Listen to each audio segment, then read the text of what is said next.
What is multi-factor authentication and should you use it? Data breaches are becoming commonplace in both small and big tech companies.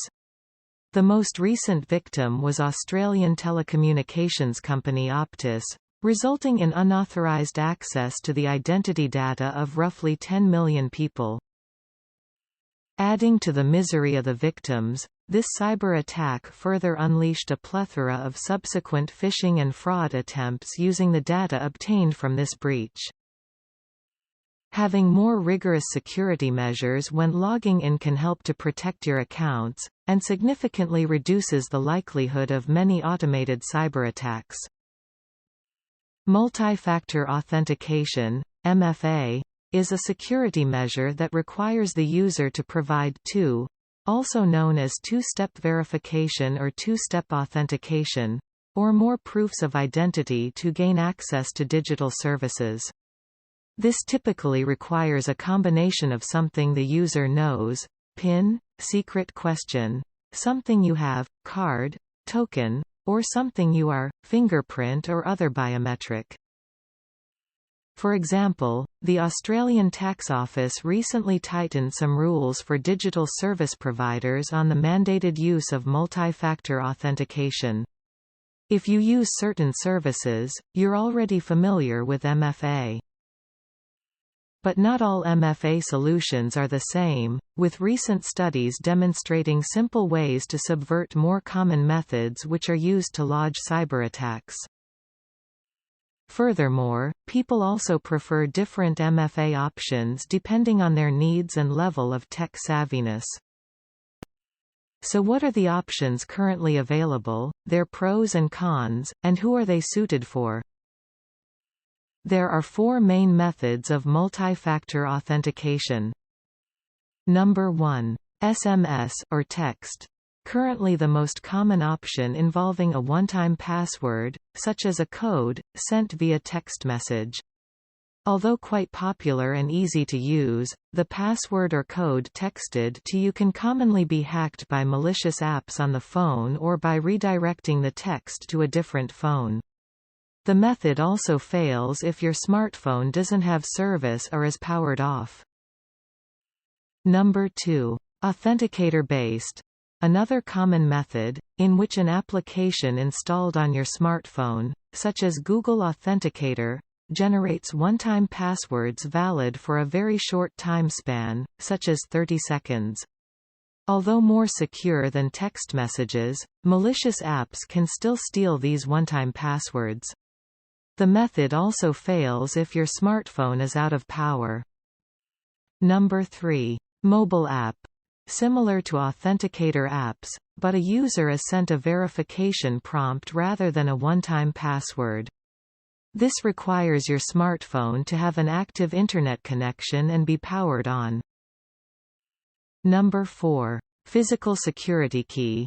The most secure mechanism. It uses a hardware security key, such as YubiKey, Verimark or Fatian Fido, that needs to be connected to the device to verify identity. Many of these look a lot like USB memory sticks. It's the current leading method supported by companies like Google, Amazon and Microsoft, as well as government agencies worldwide. Each of these four methods varies in usability and security. For example, despite physical security keys offering the greatest level of security, the adoption rate is the lowest, with figures suggesting only a 10% uptake. Preference matters.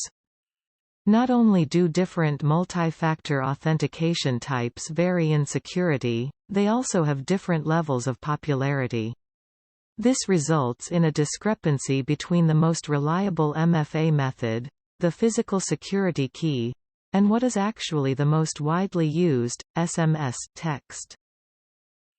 Our team from Deakin University's Center for Cybersecurity Research and Innovation recently conducted a study on the adoption of MFA technologies.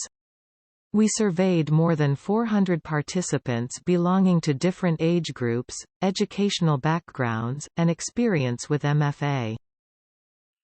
Results from our study indicate that people's preferences are impacted not just by their security needs, but also by usability. The majority of users cared most about the simplicity of the MFA method.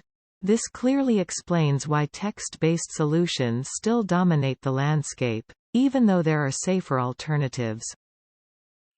In our follow-up study, users were given the most popular physical security keys for 1 month, to test unsupervised. Preliminary results suggest most users found the physical keys effective and intuitive to use. However, the lack of platform support and setup instructions created a perception that these keys were difficult and complex to install and use, resulting in a lack of willingness to adopt. One size does not fit all.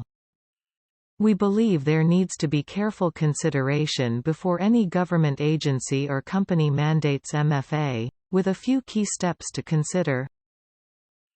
Different people and organizations will have different needs, so in some cases a combination of methods could work best.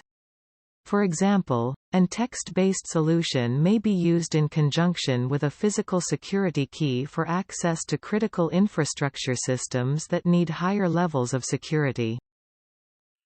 Additionally, user education and awareness is vital. Many people aren't aware of the importance of MFA, and don't know which methods are the safest. By taking some personal responsibility and using highly effective methods such as physical security keys to protect our most vulnerable accounts, we can all do our part to make the web a safer place.